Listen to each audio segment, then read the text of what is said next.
العالی سے التماس کروں گا کہ ہیں اور دنیا میں سخنور بہت اچھے ہیں، اور دنیا میں سخنور بہت اچھے، کہتے ہیں کہ غالب کا ہے انداز بیان کچھ اور۔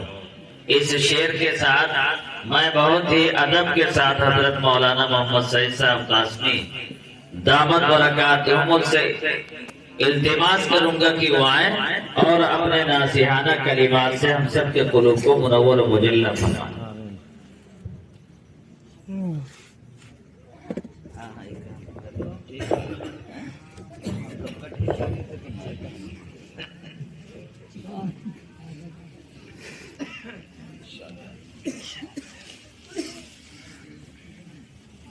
السلام علیکم۔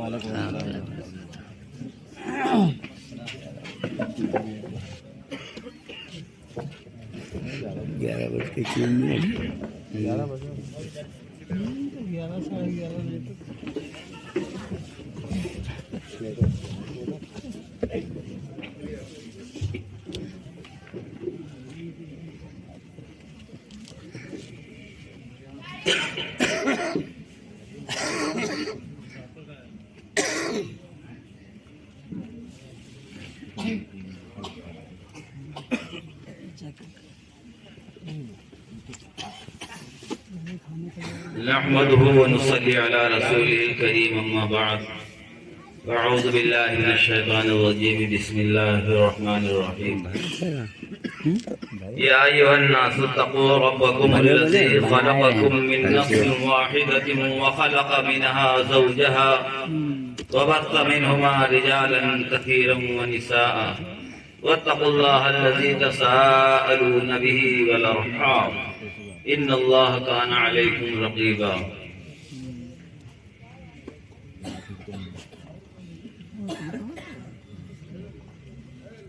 وقال رسول الله صلى الله تعالى عليه وسلم: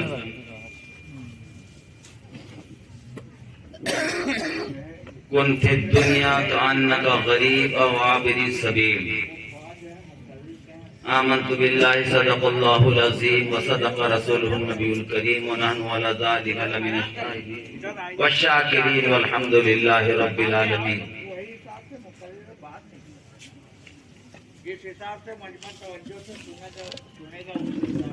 ناز کرتے ہیں ملک ایسی زمین پر اساد، ناز کرتے ہیں ملک ایسی زمین پر اساد جس پہ دو چار گھڑی ذکر خدا ہوتا۔ محترم حضرات، آپ سے ایک بہت ہی مؤدبانہ گزارش ہے کہ جو حضرات اٹھ کے جانا چاہیں وہ ابھی چلے جائیں، اور جم کے بیٹھنا ہو تھوڑی دیر، جب تک 10-5 منٹ ہو، کیونکہ 8 بجے سے میں بیٹھا ہوں اور آپ بھی ماشاءاللہ جمے بیٹھے ہیں، تو اگر بیچ میں اٹھنا ہے تو آپ ابھی چلے جائیں، ہماری طرف سے اجازت ہے، ورنہ خدا پاک کی قسم اگر بیچ میں خلفشار آپ نے ڈالا اور اٹھا بیٹھے کا ماحول بنایا تو یہ اللہ اور اللہ کے رسول کی محفل ہے اور اس کا وبال آپ کے سر جائے گا۔ ایک صحابی رضی اللہ تعالیٰ عنہ لکڑی کا گٹھر سر پہ لیے آ رہے تھے، اعلان ہو رہا صحابہ کرام کی طرف سے، یہ اللہ اور اللہ کے رسول کی محفلوں کا مقام ہے، جس کے اوپر یہ صحابی کا واقعہ مجھے یاد آیا۔ وہ صحابی جنگل سے لکڑی وغیرہ کاٹ کر کے اس کا گٹھر سر پہ رکھے آ رہے تھے۔ اعلان کرنے والے نے اعلان کیا کہ اے لوگوں رک جاؤ، آقا صلی اللہ تعالیٰ علیہ وسلم خطاب فرمانے جا رہے ہیں۔ بیچ میں ایک نالی، تو ان صحابی کا پیر جنہوں نے لکڑی کا گٹھر سر پہ رکھا تھا، ایک پیر نالی کے اس پار اور ایک پیر نالی کے اس پار، اور منادی نے آواز لگائی لوگوں رک جاؤ، آقا صلی اللہ علیہ وسلم واز فرمانے جا رہے ہیں۔ وہ صحابی رضی اللہ تعالیٰ عنہ وہ قدم آگے اور ایک قدم پیچھے، بیچ میں نالی اور لکڑی کا گٹھر لے لے اسی جگہ بیٹھ گئے۔ اللہ اکبر، اللہ صحابہ کرام کے صدقے میں اللہ ہم سب کی مغفرت فرمائے۔ یہ ایمان ہے صحابہ کرام کا۔ اور ہم خواب دیکھتے ہیں کہ ہم بھی اس مرتبے پہ پہنچ جائیں. یہ محفل کا مقام بہت ہے. اتنی دیر سے آپ سن رہے ہیں تو مجھے ایک واقعہ بھی یاد ہے.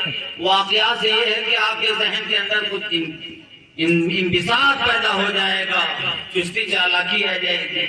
ایک مولانا صاحب تقریر فرما رہے تھے اور تقریر کرتے کرتے جیسے 8 بجے سے پروگرام چل رہا ہے اور 11 کے اوپر ہو رہا ہے, 3 گھنٹہ ہو گئے. تو مولانا صاحب بیان کرتے کرتے جب 3-4 گھنٹے بیان کر چکے تو انہوں نے لوگوں سے پوچھا کہ بھائی آپ لوگ سمجھ گئے؟ تو سارا مجمع چاہتا ہے چھٹی مل جائے. بھائی مولانا صاحب سمجھ گئے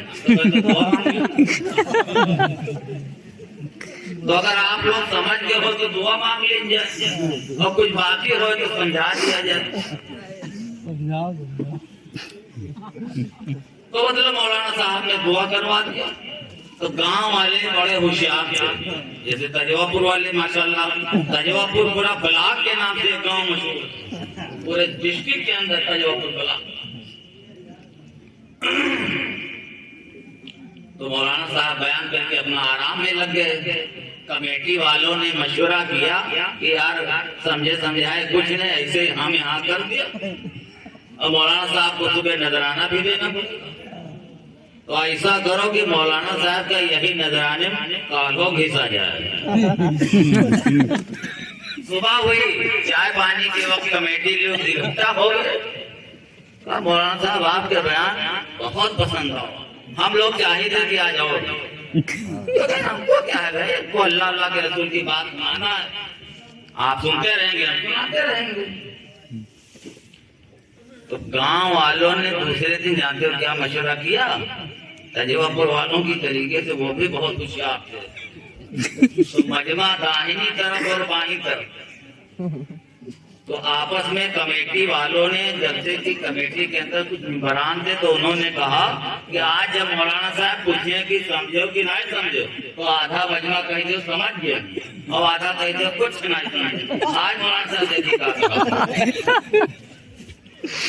دوسرے دن پھر مولانا صاحب نے بیان کرنا شروع. قرآن حدیث کی روشنی میں بیچاروں نے خوب ڈھنگ سے سمجھایا. کہ آج بھی آپ کی سمجھ میں بات آ گئی.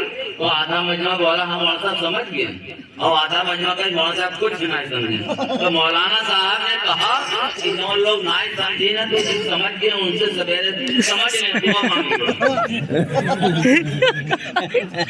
معاملہ دعا ہو گئی. تو گاؤں والے ہوشیار بہت ہیں. مولانا صاحب کی غلطی ہے, اب مولانا صاحب کی غلطی سمجھ تو کچھ نہیں رہے, اب مولانا صاحب کو بتا دیں. تو دھیان رکھ کر کے بیٹھو گے, سنو گے, تب بات آئے گی. فَاعْتَبِرُوا يَا أُولِي الْأَلْبَابِ, قرآن میں اللہ نے فرمایا ہے فَاعْتَبِرُوا يَا أُولِي الْأَبْصَارِ لَعَلَّكُمْ تَعْقِلُونَ لَعَلَّكُمْ تُفْلِحُونَ لَعَلَّكُمْ تَفَكَّرُونَ. جگہ جگہ اللہ نے قرآن میں فرمایا. تو تیسرے دن پھر مولانا صاحب آج اور آپ کے بیان. اب منما سوچے کہ آنکھوں کا وہی نظرانہ 3 دن مولانا صاحب کیا گھسو, اور آپ تیسرے دن ناشتہ پانی پھر کمیٹی. مولانا صاحب آج اور آپ کے بیان ہے. کہتے ہیں ہم کو کیا ہے, 1 مہینہ کروائیے, ہمارا وہی کام ہے. تو پورے گاؤں والوں نے مشورہ کیا کہ آج جب مولانا صاحب پوچھیں 3 گھنٹے بعد کہ سمجھو کہ نہیں سمجھو, تو آج سب دن کہتے کچھ نہیں سمجھے. آپ دیکھو مولانا صاحب آج کہا کہا. تو تیسرے دن پھر انہوں نے بیچاروں نے محنت کر کے قرآن حدیث کی روشنی میں اللہ کے رسول کا فرمان سنایا, مثالوں سے سمجھایا, سب کچھ کیا. اور اس کے بعد میں 3 گھنٹے کے بعد مولانا صاحب سے پوچھا کہ آج سمجھ گئے سب لوگ؟ کل مولانا صاحب آج کچھ نہیں سمجھے. تو مولانا صاحب نے, جانتے ہو کیا مولوی مولانا کے پاس علم ہوتا ہے, جاہل ان سے آگے نکل جائے تو پھر 15 سال چٹائی گرا نکال.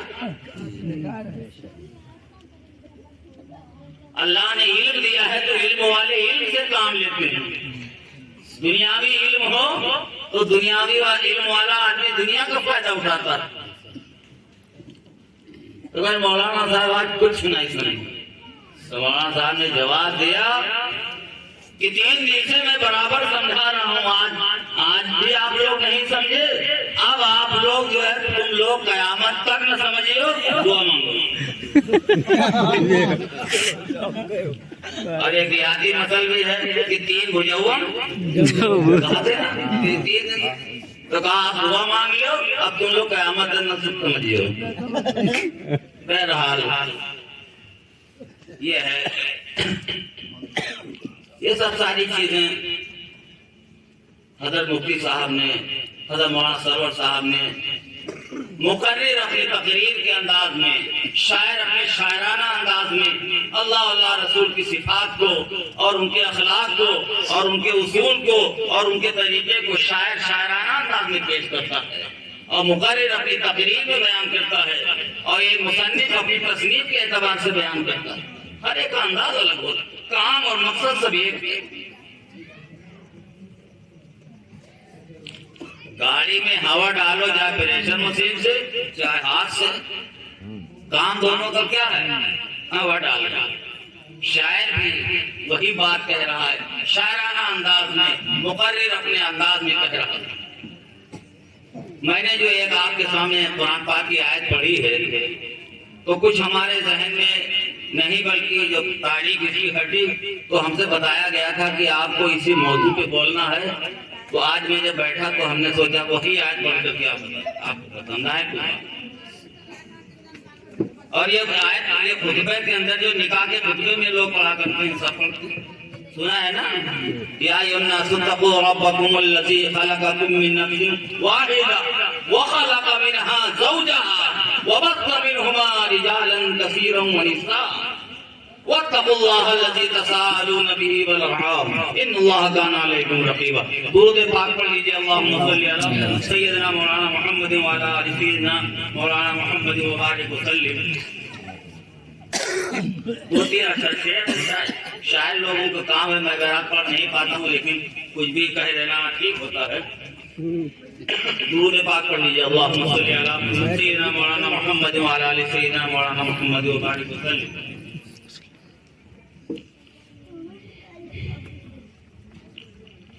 جو غلام مصطفیٰ ہے دین میں پرزنٹ ہے، جو غلام مصطفیٰ ہے دین میں پرزنٹ ہے، اور دین سے جو ہٹ گیا وہ اسلام میں ابسنٹ ہے. جو غلام مصطفیٰ ہے دین میں پرزنٹ ہے، اور دین سے جو ہٹ گیا اسلام میں ابسنٹ ہے، اور راہ سنت چھوڑ کر منزل نہیں مل پائے گی. آقا صلی اللہ علیہ وسلم کا طریقہ چھوڑ کر کے کوئی کامیابی کی راہ پا سکتا ہے؟ شیخ سعدی رحمۃ اللہ علیہ نے فرمایا ہے، فارسی کا شعر ہے، خلاف پیمبر کسے رہ گزی بمنزل و ہرگز نخواہد رفتی. راہ سنت چھوڑ کر منزل نہیں مل پائے گی، اور کفر کی گاڑی سے پھر ہونا ہی ایک ایکسیڈنٹ ہے. جو غلام مصطفیٰ ہے دین میں پرزنٹ ہے.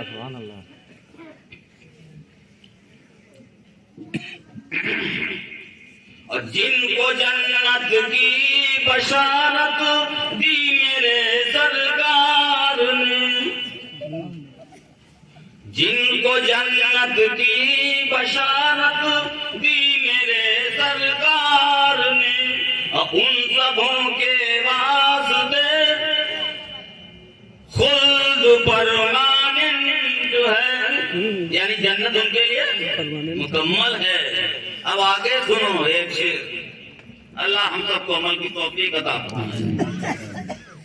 خیریت چاہو تو رنگ جاؤ نبی کے رنگ میں، نبی پاک صلی اللہ تعالی علیہ وسلم کے رنگ میں جو رنگ گیا، نبی کے طریقے کو اپنا طریقہ بنایا، نبی کے اصول کو اپنا اصول بنایا، نبی کے فرمان کو اپنا فرمان بنایا، اللہ تبارک و تعالیٰ نے دنیا میں ان کا بیڑا پار کر دیا، دنیا میں بھی جم کو راحت نسبت کر دی۔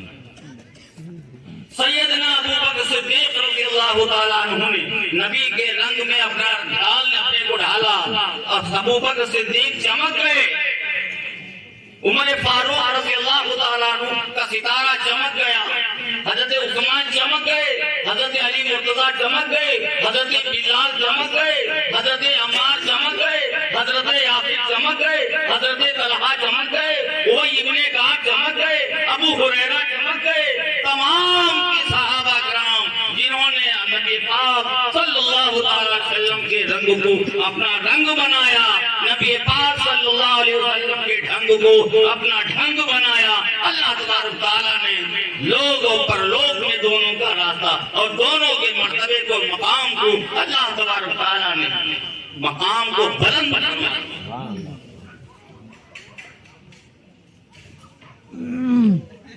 اور ایک بات اور بتاؤں، حضرت بلال رضی اللہ تعالیٰ عنہ کا مقام اللہ تبارک تعالیٰ صحابہ کرام کے نیک اعمال کے صدقے میں اور ان کی قربانیوں کی بدولت اللہ تبارک تعالیٰ ہم سب کو قبول فرمائے۔ حضرت بلال رضی اللہ تعالیٰ عنہ میدان محشر وبا ہوگا، سارے فیصلے ہو چکے ہوں گے، نبی پاک صلی اللہ تعالیٰ علیہ وسلم جا کر کے جنت کا دروازہ کھلوائیں گے، چابی آپ کو ملے گی۔ لیکن اب آپ یہ اندازہ لگاؤ سب سے پہلے جنت میں جائے گا کون؟ بھائی ہمارے نبی ایسے تو معاملہ، لیکن ایسا نہیں۔ حضور اکرم صلی اللہ تعالی علیہ وسلم ایک سواری پہ سوار ہو کر کے آئیں گے اور جنت کے دروازے کے پاس آئیں گے اور رک جائیں گے۔ حضور اکرم صلی اللہ تعالی علیہ وسلم پیچھے مڑ کر کے دیکھیں گے، آپ فرمائیں گے کہ بلال کہاں ہے؟ حضرت بلال آئیں گے، آقا صلی اللہ علیہ وسلم ارشاد فرمائیں گے بلال تم میرے براق کی نکیل پکڑ کر چلو۔ تو جب آدمی سواری پہ بیٹھا ہوتا ہے، نکیل اور ڈور آگے پکڑتا ہے، تو سب سے پہلے کس کے قدم جنت میں گئے؟ حضرت بلال رضی اللہ تعالیٰ عنہ۔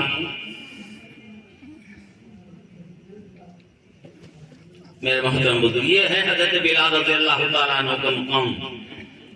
نہ بدر اچھا ہے فلک پر نہ ہلال اچھا ہے، شاعر نے کیا کہا ہے تو، نہ بدر اچھا ہے فلک پر نہ ہلال اچھا ہے، اور چشم بینا ہو تو دونوں سے بلال اچھا ہے۔ یہ ہے حضرت بلال کا مقام، جو دنیا کے اندر کوئی حیثیت نہیں تھی۔ ایک حصہ زمین کیا بلکہ رہنے کے لیے 5x5 کا ایک روم بھی نہیں تھا، حبش کے رہنے والے تھے، کالے کلوٹے تھے، کوئی چیز نہیں تھی، لیکن اپنے آپ کو دامن مصطفیٰ میں نثار کر دیا، قربان کر دیا۔ اور آپ کو بتاتا چلا، ایک مرتبہ آقا صلی اللہ تعالی علیہ وسلم کا گزر ہوا،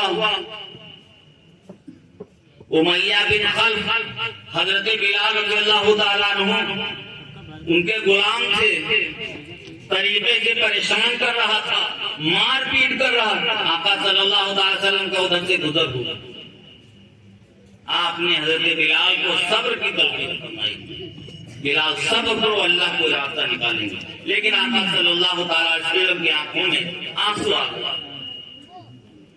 آپ صلی اللہ تعالی علیہ وسلم تشریف لائے، صحابہ کرام بیٹھے ہوئے تھے، اور آپ نے فرمایا، آپ دیدہ ہو کر کے کہ میں نے بلال کو آج دیکھا ہے اور ہمارے آنکھوں کے اندر آنسو آ گئے ہیں، کون ہے جو بلال کو خرید کر کے آزاد کر دے اور میری آنکھوں کو ٹھنڈک پہنچا دے؟ حضرت سیدنا ابو بکر صدیق رضی اللہ تعالیٰ عنہ کھڑے ہو گئے اور عرض کیا، یا رسول اللہ صلی اللہ تعالیٰ علیہ وسلم، آج میں بلال کو خرید کر کے غلامی سے اور آزاد کر کے اور آپ کی آنکھوں کو ٹھنڈک پہنچا دوں گا۔ صدیق اکبر رضی اللہ تعالیٰ عنہ پہنچے اور جا کر کے امیہ بن خلف سے بات کیا اور کہا یہ غلام تم بیچتے ہو؟ امیہ بن خلف نے کہا اس غلام کا کون خریدار ہے؟ یعنی کہ اپنے زبان میں سمجھ لو کوئی بیل کے کون قیمت جی کے جو ہے سانپی جھنکوائے ٹنکوائے سب کا بازار کھول تو وہ بیچنے والا امیہ بن خلف کہنے لگا ابو بکر صدیق رضی اللہ تعالیٰ عنہ سے کہ اس کو کون خریدے گا؟ یہ کالا کلوٹا ہے، یہ بہت ہی ایسا ہے اور ویسا ہے، اس کی کیا قیمت ہے؟ اس کو لے کر کے کوئی کیا کرے گا؟ سیدنا صدیق اکبر رضی اللہ تعالیٰ عنہ نے فرمایا امیہ تو سمجھ نہیں رہا ہے، میں آقا صلی اللہ علیہ وسلم کے اشارے پہ آیا ہوں، مانگ دام کیا مانگتا ہے؟ دوستو اور ماں بہنوں، یہ میں نے جو قرآن کی آیت پڑھی ہے یہ بات تھوڑی ادھر بھی جا رہی ہے، میں اسی سے ادھر پھر واپس ہو رہا ہوں۔ فرمایا بتا کیا دام تھا؟ تو سوچتے اس نے کہا 2000 دینار۔ سیدنا صدیق اکبر رضی اللہ تعالیٰ عنہ نے 2000 دینار دے دیے۔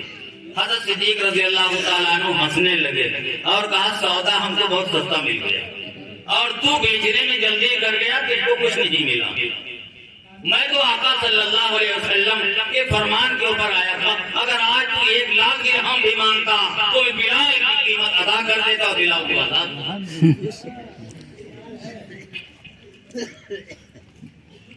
حضرت بلال حضرت صدیق رضی اللہ تعالیٰ عنہ ساتھ میں آ رہے ہیں، راستے میں کچھ تذکرہ ہو رہا ہے، حضرت ابو بکر صدیق رضی اللہ تعالیٰ عنہ پوچھ رہے ہیں، سب کچھ کر رہے ہیں، حضرت بلال رضی اللہ تعالیٰ عنہ کی زبان سے ایک جملہ جاری ہوا۔ دوستو غور سے سنو اور ماں بہنوں، اللہ اکبر کیا ایمان تھا سیدنا بلال رضی اللہ تعالیٰ عنہ کا۔ وہ فرماتے ہیں ابو بکر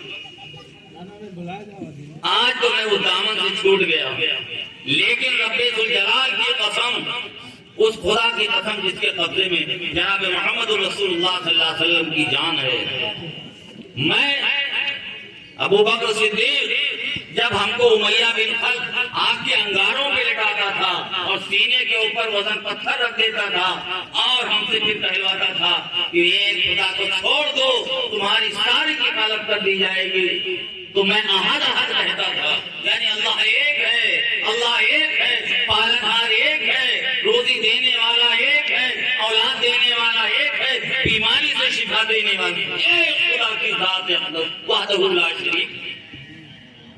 تو جو مزہ مجھ کو ان آگ کے انگاروں پہ آتا تھا، اے ابو بکر صدیق اب وہ مزہ چلا گیا۔ یہ ایمان کتنا بڑا تھا۔ تو میں نے جو قرآن کی آیت پڑھی، یا ایھا الناس اتقوا ربکم الذی خلقکم من نفس واحدہ وخلق منها زوجہا وبث منہما رجالا کثیرا ونساء۔ اللہ تعالیٰ نے دنیا کے انسانوں کو توجہ دلائی۔ مختصر بات ختم کر رہا ہوں، کیونکہ شریفی کا مطلب ہوتا ہے کہ اب ختم کرو تو بہت انسان ہم سب کو جانے گا۔ کھانا ناشتہ کرنے کے بعد مہمان کے سامنے پان آئے جائے تو مہمان کے سمجھ لیتے السلام علیکم بھائی چلے تھے۔ اچھا ہے ایسی بات نہیں، پان آخری ہے کیا فراہم کرے بھائی جاؤ ہم جاتے کام سے۔ تو میں کیا کہہ رہا تھا، ہم بھول گئے اور آپ کتنے لوگ ہو بھول گئے؟ حضرت بلال رضی اللہ۔ ہاں تو اللہ تبارک و تعالیٰ نے قرآن کی میں نے آپ کے سامنے آیت پڑھی ہے، اس کے حوالے سے 2-3 باتیں آپ کو بتانا چاہتا ہوں کہ اللہ تبارک و تعالیٰ انسانوں سے فرماتے ہیں یا ایھا الناس اتقوا ربکم الذی خلقکم من نفس واحدہ، کہ سب کو ہم نے ایک سے پیدا کیا۔ آدم علیہ السلام آدم علیہ السلام کا پتلا اللہ تبارک تعالیٰ نے فرشتوں سے بنوایا۔ کن سے بنوایا؟ فرشتوں سے بنوایا۔ آدم علیہ السلام کا پتلا جنت میں 40 دن پڑا رہا۔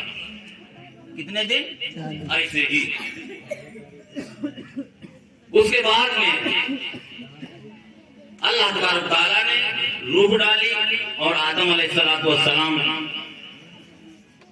کے اندر جان پیدا ہو گئی. تو یہ مضمون، یہ عنوان ہم کو پہلے ہی تاریخ میں بتایا گیا تھا کہ آپ کو اس کے اوپر بولنا ہے. مرد عورت کے جو تعلقات ہیں، ماں بہنیں اگر ہوں تو کان کھول کے سنتی نہیں. اللہ تعالیٰ نے عورتوں کا اور مردوں کا کیا تعلق کیا ہے اس آیت کے اندر میں آپ کو مختصر سمجھا رہا ہوں. تو آدم علیہ السلام جنت میں اکیلے زندگی آدمی کے لیے تھوڑا مشکل ہو جاتی ہے. اب آپ کچھ پریشان نظر آ رہے تھے، اکتا رہے تھے کہ اب جو ہے کہاں تک اکیلے تنہائی. اللہ تبارک تعالیٰ سمجھتے تھے آدم علیہ السلام. ماں بہنیں ذرا دھیان دیں کون سی میں بات بتانے جا رہا ہوں قرآن کے ترجمے کے حوالے سے. آدم علیہ السلام سن، آدم علیہ السلام کا پتلا بغیر لباس کے، بغیر کپڑے کے بنایا ہوا 40 دن جنت میں پڑا رہا. اللہ نے کوئی چادر نہیں ہٹا دی، وہاں کوئی دیکھنے والا بھی نہیں. فرشتوں کی کیا ضرورت ہے؟ فرشتوں سے کیا مطلب ہے؟ ان کے اندر کوئی خواہشیں نہیں ہوتی.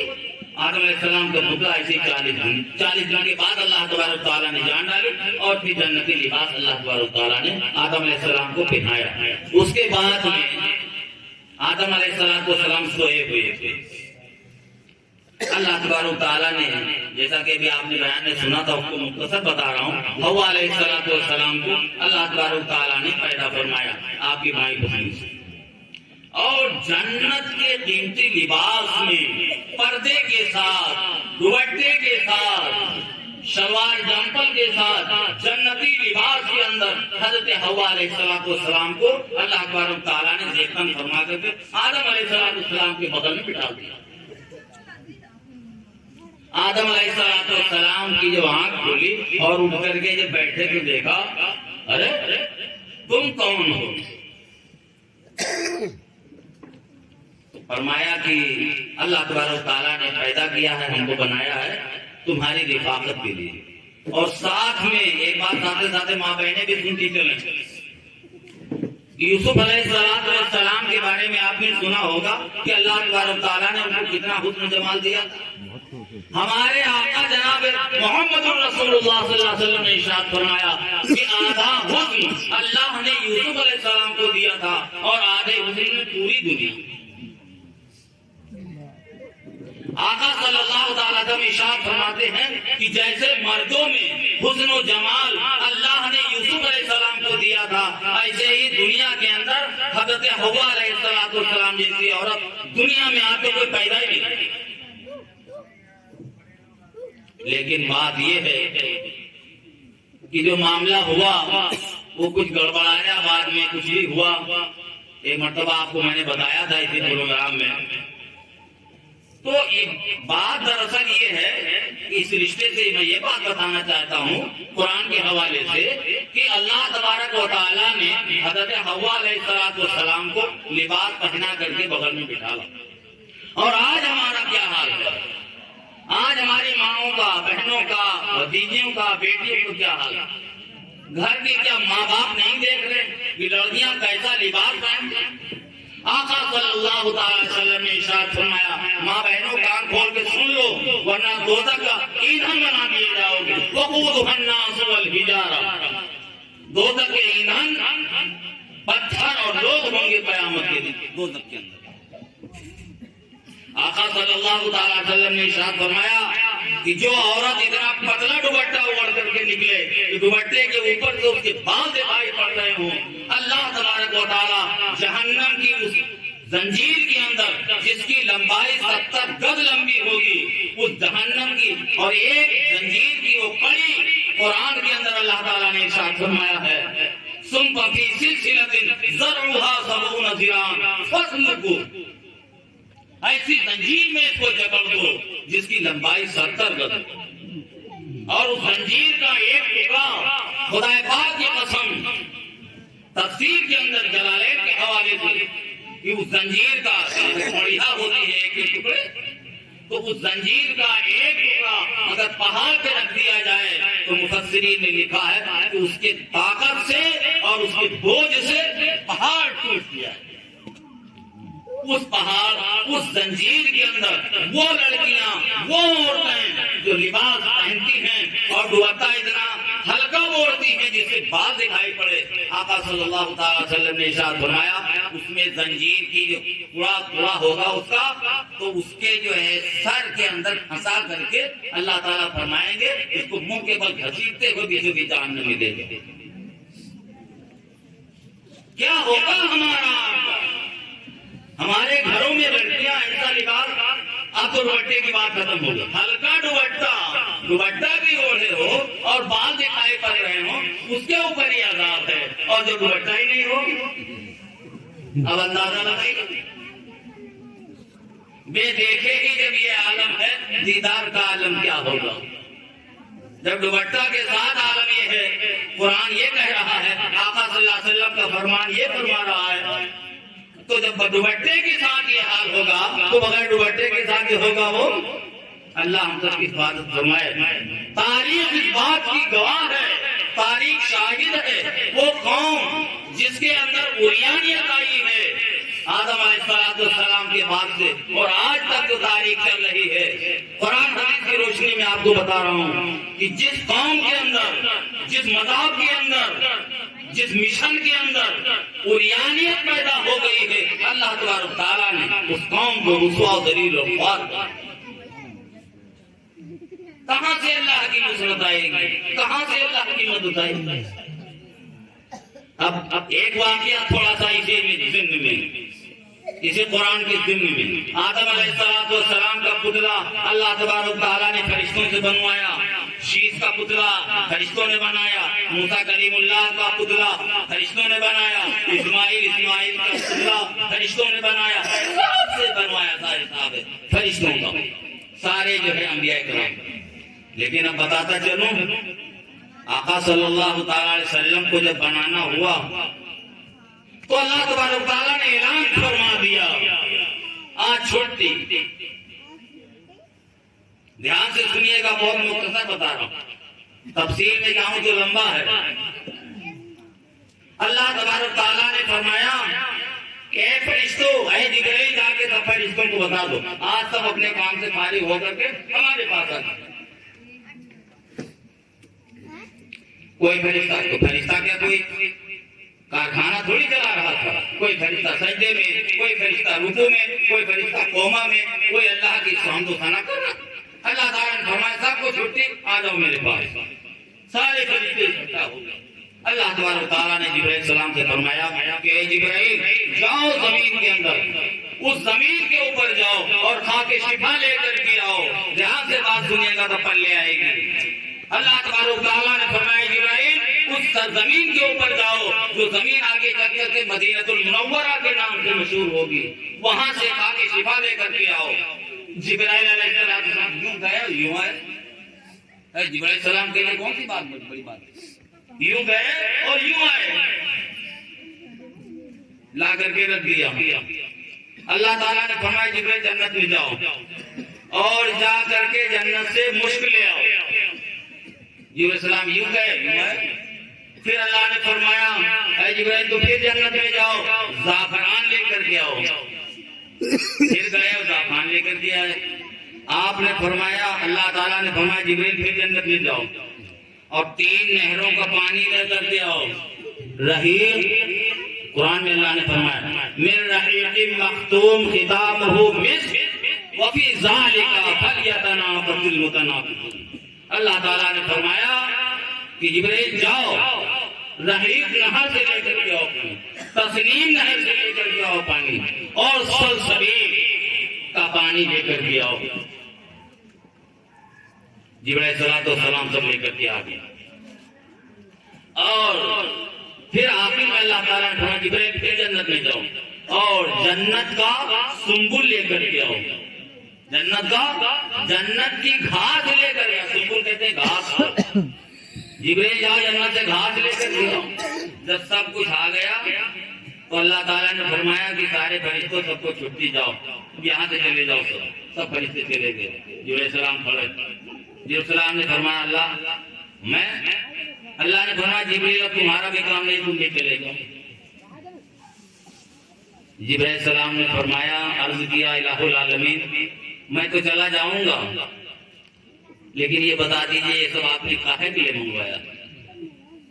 دھیان سے سنیے گا دوستو، خاک شفا جو آپ نے بتایا الہ العالمین اے رب ذوالجلال کہ ایک وقت ایسا آئے گا کہ اس سرزمین کا نام مدینہ المنورہ ہوگا،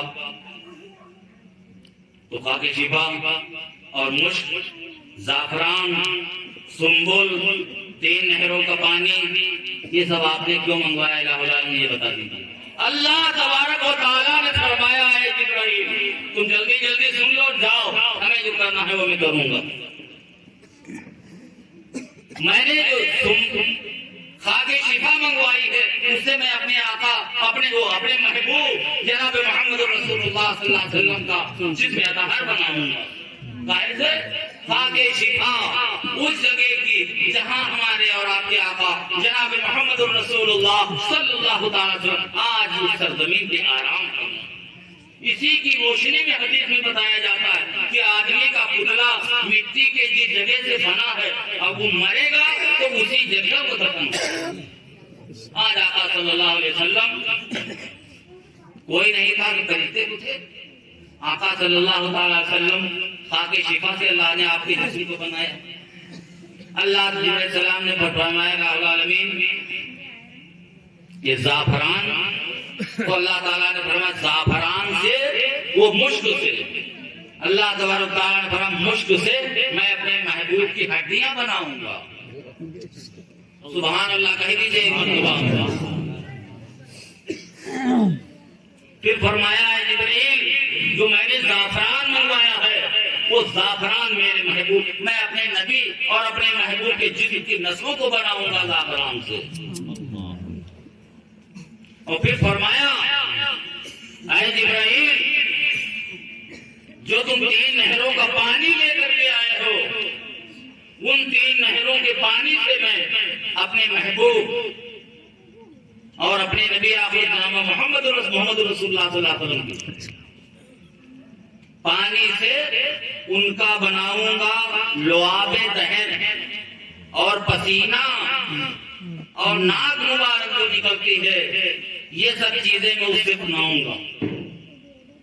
اور فرمایا اللہ تعالیٰ نے فرمایا کہ جبرائیل جو میں نے گھاس منگوائی ہے جنت کی اس سے میں اپنے محبوب کے زلفوں کو بناؤں گا۔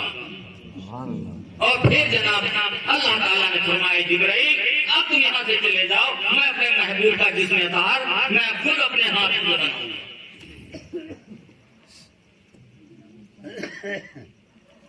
اللہ تعالیٰ نے کیسے بنایا، کس طریقے سے بنایا بس اللہ جانے، کیسے کیا ہوا کیسے، بس ایک جبرائیل بھی چلے گئے اللہ نے ہٹا دیا۔ تو جن کو اللہ تبارک تعالیٰ نے خود اپنے ہاتھوں سے بنایا ہو ان کا مقام، ان کا مرتبہ، ان کی عظمت اور ان کے ہم امتی ہمارے گھروں میں ناچ گانے کا رواج، ہماری شادیوں میں ڈی جے، ہمارے عقیقے میں باجا، ہماری منگنی میں دنیا کے رسومات، کہاں سے مسلمان ترقی کرے گا؟ رب ذوالجلال کی قسم میں کے چوک کے اوپر آپ کو بتا رہا ہوں، نہ مانو گے تو مٹ جاؤ گے ہندی مسلمانوں، نہ مانو گے تو مٹ جاؤ گے اے ہندی، علامہ اقبال کا شعر ہے، نہ مانو گے تو مٹ جاؤ گے اے ہندی مسلمانوں، اور تمہاری داستان تبدیل ہوگی داستانوں میں۔ اگر نبی کا طریقہ ٹھکرایا، نبی کے اصول کو ٹھکرایا، نبی کے لائے ہوئے فرمان کو منہ موڑا تو خدا رب ذوالجلال کی قسم کھا کر کے بتا رہا ہوں نہ دنیا میں ٹھکانا نہ آخرت میں ٹھکانا۔ اس لیے میرے محترم بزرگوں اور دوستوں، اور عزت ذلت کا مسئلہ یہ تو سب اللہ جس کو چاہیں گے دیں گے۔ دولت سے عزت نہیں ملتی ہے، حکومت سے عزت نہیں ملتی ہے۔ فرعون جو انا ربکم الاعلی کہتا تھا اس کو ملی عزت، کہاں ملی اس کو عزت؟ ارشاد کبریا ہے اعلان مصطفیٰ، وتعز من تشاء وتذل من تشاء۔ ارشاد کبریا ہے اعلان مصطفیٰ، وتعز من تشاء وتذل من تشاء. موسیٰ کے مقابل میں جب آ گیا فرعون، حکم خدا نہ مانا تو یوں ہو گیا ملعون. اور لعنت کا خوف حق میں گلے میں پہنا دیا. وتعز من تشاء وتذل من تشاء. ارشاد کبریاء ہے یہ اعلان مصطفیٰ. وتعز من تشاء وتذل من تشاء. اس لیے ساری چیزیں، ساری چیزیں، ساری طاقتیں، ساری قوتیں، عزت، ذلت، جو کچھ بھی ہے اللہ تبارک تعالیٰ کے قبضے قدرت میں ہے. میرے محترم بزرگوں اور دوستوں، بہت کچھ باتیں ہو گئیں اور بڑے ہمارے مفتی صاحب بھی بیان فرما کے گئے، اور بڑے لوگوں کے سامنے چھوٹی سی بات کرنا کیا ہے، لیکن شاید ہے کہ انگلی کٹا کے شہیدوں میں نام آ جائے. اللہ تبارک تعالیٰ اس محفل کو اللہ قبول فرمائے. حضرت مولانا جبریل صاحب کو اللہ تبارک تعالیٰ ان کی محنتوں اور کاوشوں کو اللہ قبول فرمائے، اور اللہ ان کے حوصلوں کو اور اللہ تبارک تعالیٰ ترقی نصیب فرمائے. اور گاؤں کے احباب جو مل جل کر کے حصہ لے رہے ہیں، اللہ تبارک تعالیٰ سارے ملنے والوں کو اللہ قبول فرمائے، دینے والوں کی رقومات کو اللہ قبول فرمائے، اللہ محنتوں کو قبول فرمائے، اور اللہ تبارک تعالیٰ ایسے ایسے جلسے بار بار اللہ کرنے کی توفیق عطا فرمائے، اور ہم سب کو ایسی محفلوں میں اللہ بیٹھنے کی توفیق عطا فرمائے. اللہ تبارک تعالیٰ کہنے سننے سے زیادہ عمل کی توفیق عطا فرمائے. وآخر دعوانا الحمدللہ رب العالمین.